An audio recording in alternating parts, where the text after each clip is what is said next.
मी काही पावसाची कविता सादर करणार नाही. कवितेचे शीर्षक आहे आमंत्रण. हे शब्दरत्नाकरातील माझ्या शब्दांना, हे शब्दरत्नाकरातील माझ्या शब्दांनो, तुम्हाला हे माझे आदराचे आमंत्रण. या स्वागत आहे तुमचे श्रद्धासुमनाने.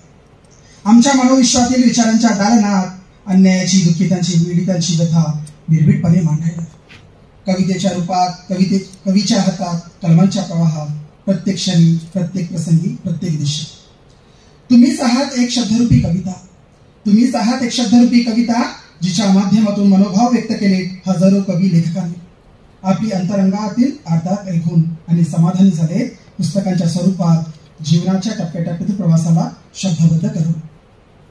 तुमच्यामुळेच आहे ओळख, तुमच्यामुळेच आहे ओळख सजीव सृष्टीवरील प्रत्येक शब्द प्रभूला.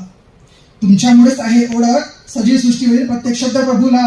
कवी, लेखक, रचयिता, साहित्यिक वगैरे वगैरे दिलेले नाव. तुम्ही नसता तर झाले असते, तुम्ही नसता तर झाले असते सारेच शब्द रचनाकार एके दिवशी श्रद्धाविना पोरके. कुणीच त्यांचा वाली नसल्याच्या छत्रछायेखाली, कुणीच त्यांचा वाली नसल्याच्या छत्रछायेखाली. धन्यवाद. वा, अतिशय सुंदर. कवी शब्दांचे ईश्वर.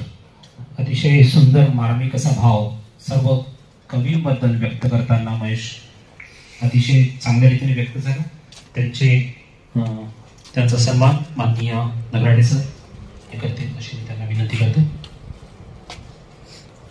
सगळ्या कार्यक्रमात हिरहिरीने भाग घेणारा, दुसऱ्याला प्रेरणा देणारा महेश आज व्यक्त झाला, त्याच्याबद्दल त्याचं मनस्वी कौतुक.